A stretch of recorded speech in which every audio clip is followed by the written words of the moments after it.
à la fois horrible, belle et surtout séduisante. Elle incarne le piège de la tentation. Ce qui semble magnifique peut cacher une horreur profonde.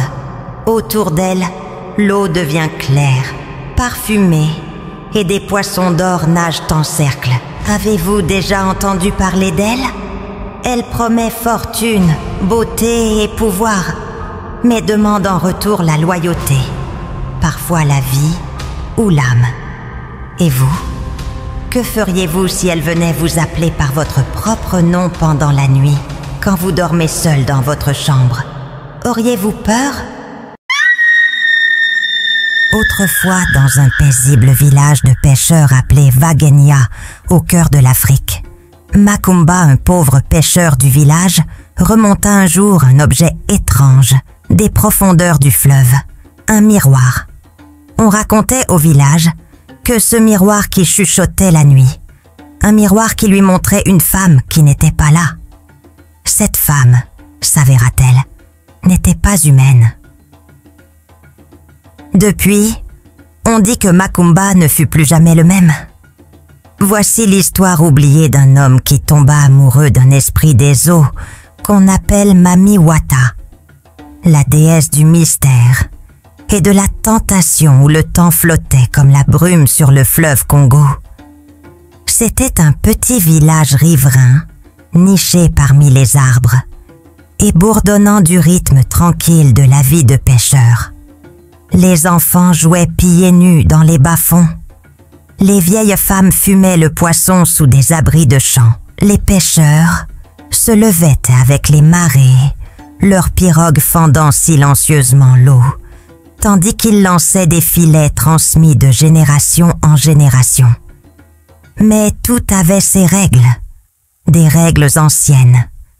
Les anciens mettaient en garde chaque nouvelle génération contre les 3 zones interdites du réseau fluvial. C'étaient des ramifications sombres et sinueuses du chenal principal où les eaux ne se calmaient jamais et où les oiseaux refusaient de voler. Elles n'étaient marquées que par les bruits des eaux qui se fracassaient aux rochers de la rive. Pas de grenouilles, pas d'éclaboussures, pas mais seulement les murmures du vent venant des chutes des eaux.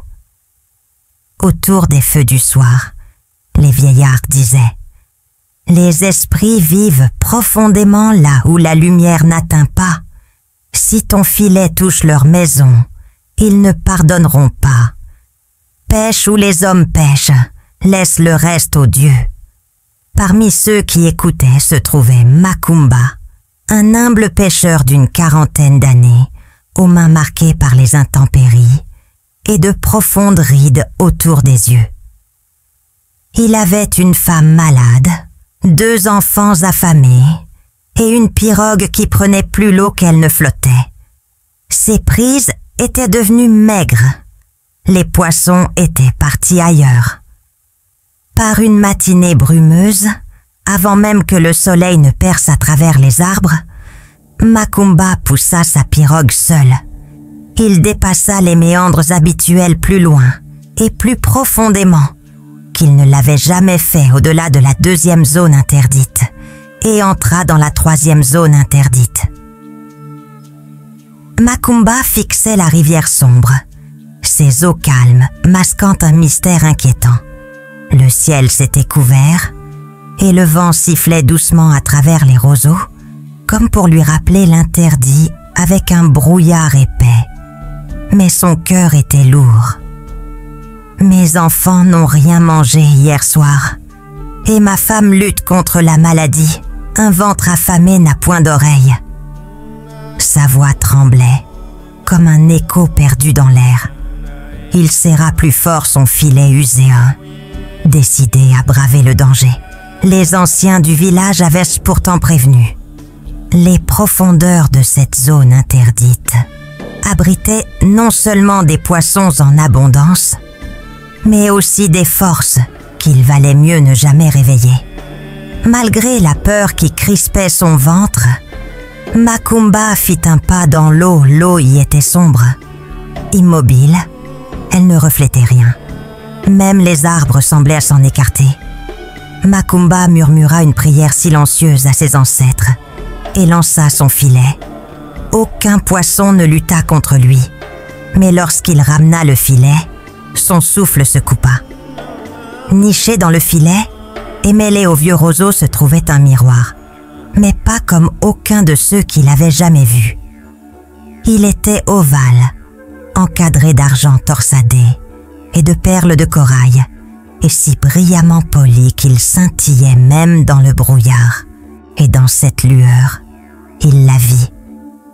Le visage d'une femme d'une beauté impossible, ses yeux argentés comme des galets de rivière, ses lèvres de la couleur des pétales d'hibiscus, ses cheveux flottaient autour d'elle comme de la soie sous l'eau, ondulant d'une vie propre.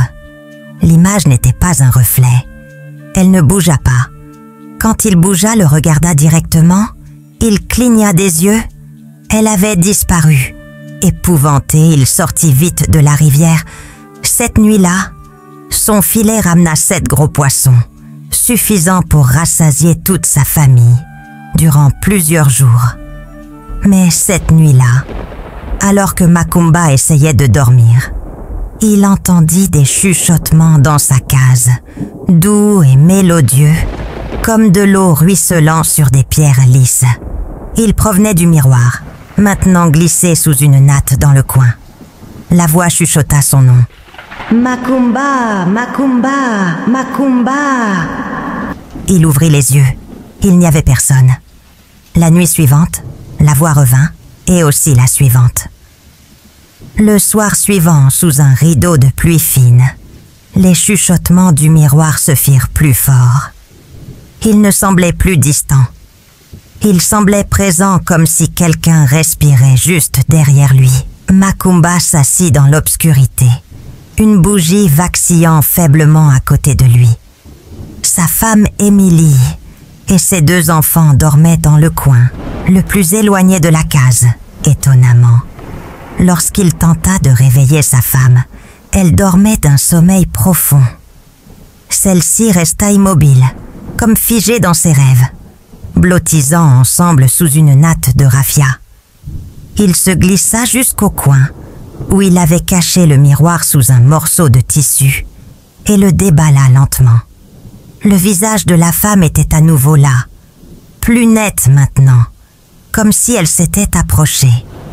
Et puis elle parla, disant « Tu m'as appelé ». Macumba trébucha en reculant, le cœur battant à tout rompre. Mais la voix n'était pas en colère. Elle était douce, gentille, envoûtante, séduisante. Et quand il cligna des yeux, elle n'était plus dans le miroir. Elle était dans sa case, de l'eau gouttant sur le sol, debout pieds nus, à quelques pas de lui. Sa peau luisait comme le clair de lune sur la rivière. Ses yeux scintillaient comme du mercure. Ses cheveux tombaient en grosses mèches mouillées dans son dos. Elle portait des bijoux faits de coquillages, d'os et de perles, et sa robe scintillait d'or et de verre, comme des écailles de poisson à la lumière. Elle était d'une beauté impossible et terrifiante dans son immobilité. « Je suis le manja, celle contre laquelle on t'a mis en garde, » dit-elle, la voix douce comme la soie. « Mais je ne suis pas cruelle, je viens vers ceux qui sont perdus. » Macumba ne pouvait pas parler. La femme s'approcha et posa une main froide et mouillée sur sa joue. « Tu as faim, n'est-ce pas?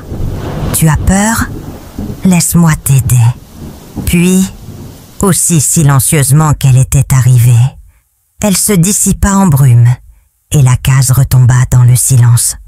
Le lendemain matin, Macumba se réveilla tôt, convaincu que ce n'était qu'un rêve, jusqu'à ce qu'il voie un tas de pièces d'or à côté du miroir, des pièces qu'il n'avait jamais vues auparavant, anciennes et étrangères, lourdes dans sa paume. Au cours des jours suivants, la vie de Macumba commença à se transformer. Il trouva des poissons rares et gras pris dans ses filets sans effort. Sa femme, qui était alitée avec de la fièvre depuis des mois, fut soudainement guérie, après qu'il eut fait bouillir des herbes trouvées à son chevet, des herbes qu'il n'avait pas placées là. Les enfants rirent à nouveau. Ils avaient de la nourriture, de la chaleur et la lueur de l'espoir. Et toujours la nuit, elle revenait. Le Mandja ne se nomma jamais ainsi, mais Macumba savait qu'elle était la déesse de l'eau, de la richesse, de la séduction et des secrets. Son nom avait été prononcé dans les histoires au coin du feu, à moitié crainte, à moitié vénérée. Elle vivait entre le monde des hommes et le monde sous l'eau, n'apparaissant qu'à ceux qu'elle choisissait. On l'appelait Mami Wata. Elle lui chuchotait des lieux cachés sous les vagues, où des palais de corail brillaient d'une lumière bioluminescente, et où les tambours battaient en silence, où elle pourrait être plus qu'une simple femme. Elle pourrait être un reine, mais elle commença à demander des choses. Rien de grand au début. Son temps, son attention. Puis vinrent les secrets. Dis-moi ce dont rêve ta femme. Qu'est-ce qui effraie tes enfants? Quel mensonge as-tu raconté à tes voisins? Il partagea tout volontiers. Enchanté. Il commença à mentir à sa femme, sortant la nuit, prétextant des parties de pêche précoces, se faufilant sur la rive du fleuve, juste pour voir son reflet et entendre sa voix. Le miroir, maintenant caché dans un panier enveloppé de tissu, ne le quittait plus. Il cessa de se rendre sur la place du village. Ses amis remarquèrent le changement. Puis un soir, il essaya de cacher le miroir sous un pot de poisson fumé, lorsque sa femme faillit le trouver. Cette nuit-là, le miroir se fendit. Une fine fracture irrégulière, comme un éclairait le verre, et le Mandja dans le reflet sembla mécontente. Le lendemain matin, il vit à nouveau de l'eau sur le sol, bien qu'il n'eût pas plu. Et à partir de ce jour, les rêves commencèrent à déteindre sur la réalité. Il entendait sa voix en se promenant au marché, apercevait des lueurs de cheveux entre les arbres. Il toucha le miroir une fois et sentit de l'eau froide inonder ses poumons, l'étouffant. Bien qu'il fût sur la terre ferme, la barrière s'estompait et le Mandja ne faisait plus que visiter. Elle se rapprochait. Dans les semaines qui suivirent, le village Vagania commença à chuchoter. Au début, c'était de petites choses. Macumba ne rejoignait plus les rassemblements du matin sur la rive. Il ne partageait plus ses prises, ne riait plus avec les autres pêcheurs. Ses filets, contrairement aux leurs, étaient toujours pleins. Sa femme portait un nouveau pagne en tissu étranger. Les villageois étaient mal à l'aise. Les anciens parlaient à voix basse autour du feu. Le fleuve l'a choisi, murmurant. « Non, » dit un autre, « il a choisi le fleuve. » Ils se mirent à évoquer une vieille histoire, celle d'un homme autrefois séduit par une déesse de l'eau qui avait disparu sous les flots, ne laissant derrière lui qu'une pirogue évidée. Certains croyaient que Macumba serait le prochain, mais celle qui remarqua le changement le plus profondément fut la femme de Macumba, Anna. Bien qu'elle se fût remise de sa maladie, son mari était devenu distant. Il ne croisait plus son regard. Il parlait par phrases à moitié finies, toujours distrait. Les yeux fuyants tournaient vers le fleuve, même pendant les repas. Un matin, elle le trouva en train de murmurer à un miroir qui n'était pas le sien, les lèvres bougeant à peine. Lorsqu'elle tendit la main pour le toucher, il s'énerva. « Ne touche pas à ça !» cria-t-il d'une voix aiguë et qui lui était étrangère. Cette nuit-là, elle quitta leur case silencieusement et se rendit chez Mama Abi, la prêtresse du village. Une vieille femme aux yeux perçants qui ne s'était jamais mariée et parlait plus aux esprits qu'aux gens. Maman Abi avait survécu à des inondations, des épidémies et résistait à 3 chefs de village. Elle était crainte et respectée. Annie la raconta tout. Mama Abi alluma un bol d'herbette, fixa la fumée. « Il est marqué », dit-elle après un long silence. « L'eau l'a goûté. Le miroir n'est pas un cadeau, c'est une porte. » Elle avertit Mama Annie que l'âme de Macumba Son dérivait entre les 2 mondes. Sa volonté se dissolvant lentement dans les marais du royaume de Mami Wata. Si rien n'était fait, il serait perdu pour le fleuve à jamais. Et quand la déesse prend, elle ne s'arrête pas à une seule offrande, ajouta Mama Abi. Pendant ce temps, Macumba se tenait pieds nus au bord du fleuve, serrant le miroir contre sa poitrine. La lune était haute. L'eau scintillait de manière anormale, s'enroulant en motifs étranges qui semblaient chuchoter son nom.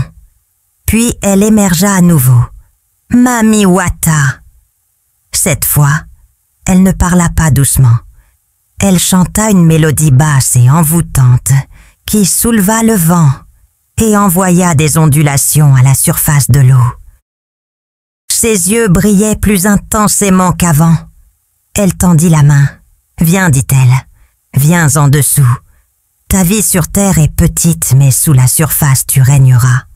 Je te couronnerai. » Derrière elle, l'eau se sépara, et Macumba vit une vision. Une ville de corail et de nacre. Des gens aux yeux argentés dansant en silence. Des tambours battant sous les vagues. Des trônes faits de coquillages. Son nom chanté par des bouches invisibles. Elle l'emmena dans une chambre et s'unit à lui, car sa séduction n'était pas de ce monde. Sa beauté et son envoûtement dépassaient l'entendement humain, et l'homme se retrouva piégé dans ses charmes sans pouvoir résister. Après leur union, elle parle d'une voix grave et mystérieuse. « Maintenant que nous nous sommes accouplés, je porte en moi ta semence. Dans 7 jours, j'enfanterai 3 de tes enfants. Mais écoute bien, comme tu as fait des enfants avec moi, je te rendrai célèbre et riche, mais à une condition, dit la Mami Wata d'une voix envoûtante. Mais d'abord, dit-elle, sa voix maintenant froide et autoritaire, il faut un gage. Elle tendit un paquet de soie. Lorsque Macumba le déballa, son sang se glaça. À l'intérieur se trouvait un bateau en miniature sculpté dans du bois flotté, avec une seule figure à l'intérieur. Un enfant ressemblant indéfiniment à son fils aîné. Un don pour un autre, chuchota-t-elle. À la prochaine nouvelle lune, reviens ici. Amène-le, pose-le sur l'eau et le miroir s'ouvrira pour toujours. Macumba tomba à genoux, le souffle coupé. Il regarda dans ses yeux et y vit la beauté et la terreur à la fois. « Tu m'as promis ton cœur, » dit-elle. « Ta famille en fait partie. » Puis elle s'enfonça à nouveau sous les vagues. Macumba se retrouva sur la rive jusqu'au matin, tremblant. Les jours qui suivirent furent emplis de silence. Il ne pouvait pas manger. Mama Annie lui demanda plusieurs fois avec inquiétude. « Pourquoi ne manges-tu pas ?» Mais Macumba ne répondait pas. Il ne dormait plus la nuit, son esprit tourmenté par ce qui devait arriver. Il ne pouvait pas regarder son fils sans entendre le chant de Mami Wata. Il était tiraillé entre le désir et le devoir, entre le monde mortel et les profondeurs. Et à chaque heure qui passait, la surface du miroir s'assombrissait, comme si elle comptait à rebours jusqu'à la nuit de la nouvelle lune. La nuit de la nouvelle lune arriva et avec elle, l'air sur le Vagenia s'épaisit. Pas une seule brise n'agitait les arbres. Les oiseaux s'étaient tus. Même les insectes qui bourdonnent habituellement dans les marécages semblaient faire une pause, comme retenant leur souffle. Macumba se tenait sur la rive du fleuve, pieds venus, tenant son fils enveloppé dans une écharpe de tissu contre sa poitrine. L'enfant, pas plus âgé que 3 ans, dormait paisiblement, innocent, inconscient. Dans son autre main, Macumba serrait le miroir. Sa surface n'était plus réfléchissante. Il pulsait d'une lumière bleue, terne, comme une chose vivante l'appelant. L'eau devant lui scintillait de manière anormale, les mêmes motifs tournoyants, hypnotiques, séduisants. Il entra dans le fleuve lentement jusqu'aux genoux, le cœur battant, déchiré entre la panique et le désir. Il se souvint des mots de Mami Wata. « Pose-le sur l'eau, le miroir s'ouvrira. Ton trône t'attend, le ciel sans lune n'offrait aucune lumière. » Mais l'eau luisait faiblement, sinistrement, l'appelant plus profondément. Alors que Macumba s'apprêtait à baisser son fils dans l'eau, il entendit une voix derrière lui, aiguë, tremblante et remplie de chagrin. « Macumba, qu'est-ce que tu fais ?» C'était Mama Annie, sa femme. Elle se tenait au bord des arbres, suivie de Mama Abi et d'un groupe de villageois tenant des torches de palme. Leur lumière éclairait les arbres et les ombres dans les berges. Mama Annie était pieds nus, son pagne trempé au bord. Elle l'avait suivi en silence, priant pour avoir tort. Maintenant, elle voyait la vérité.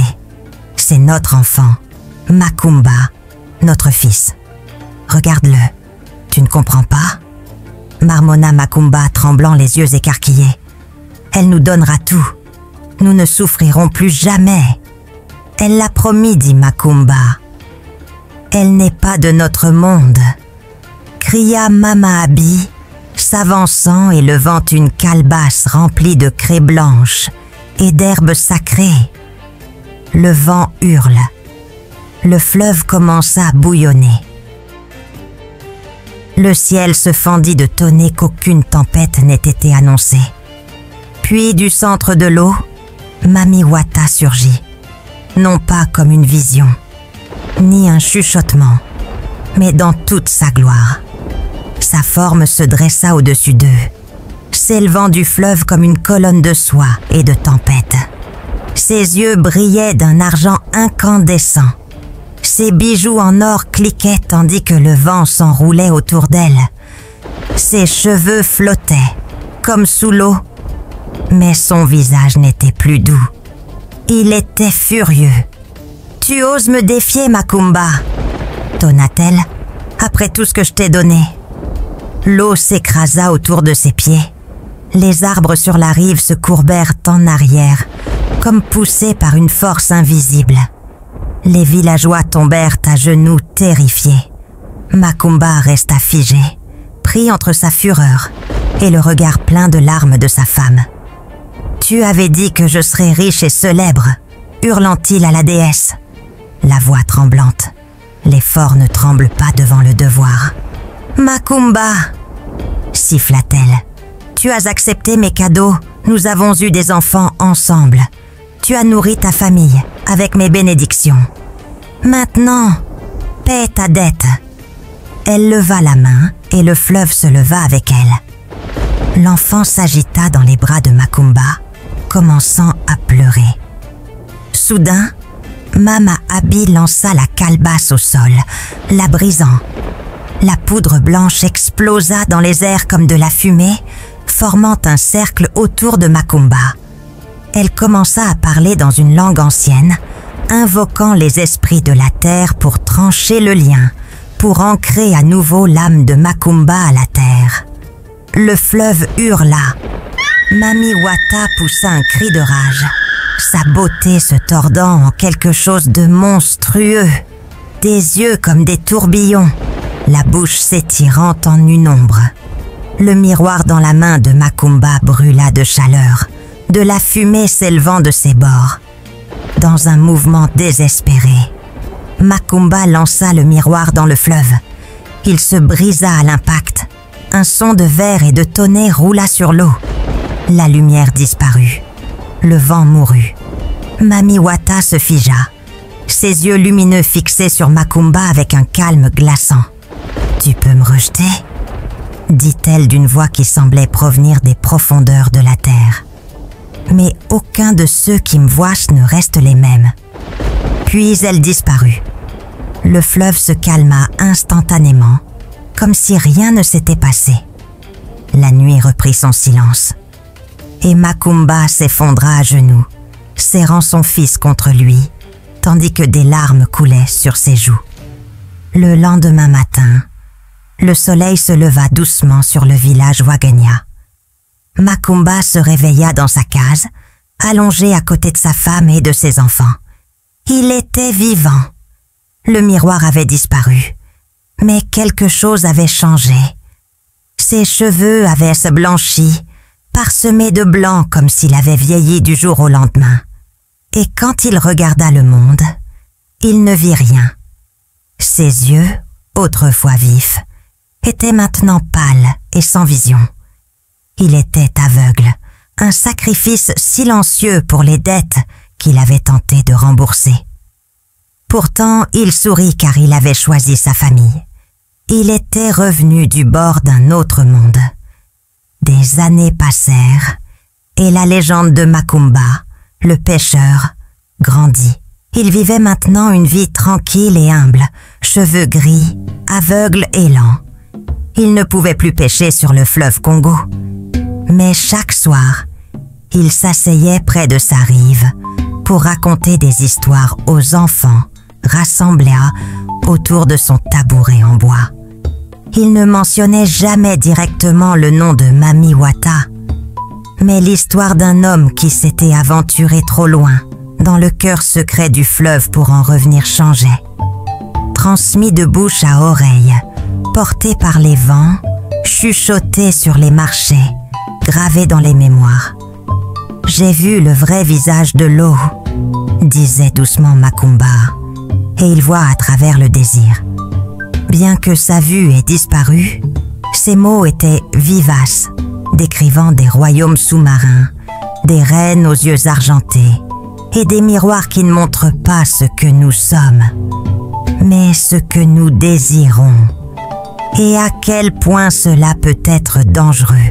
Voilà, le conte du pêcheur de Wagenya et du miroir du désir nous rappelle que tous les dons ne sont pas des bénédictions, que tous les désirs ne doivent pas être poursuivis et que toutes les portes ne doivent pas être ouvertes.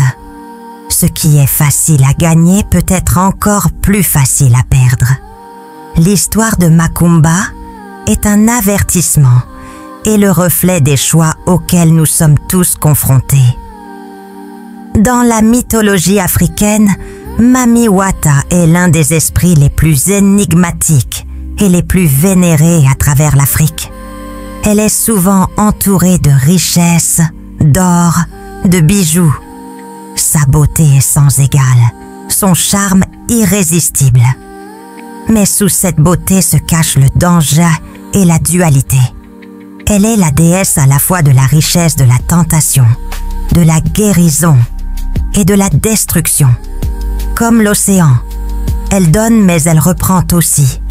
Elle représente le pouvoir séducteur du désir sans frein, la promesse des désavantages, la soif d'évasion, la croyance que ce qui se trouve au-delà du monde humain pourrait résoudre la souffrance humaine.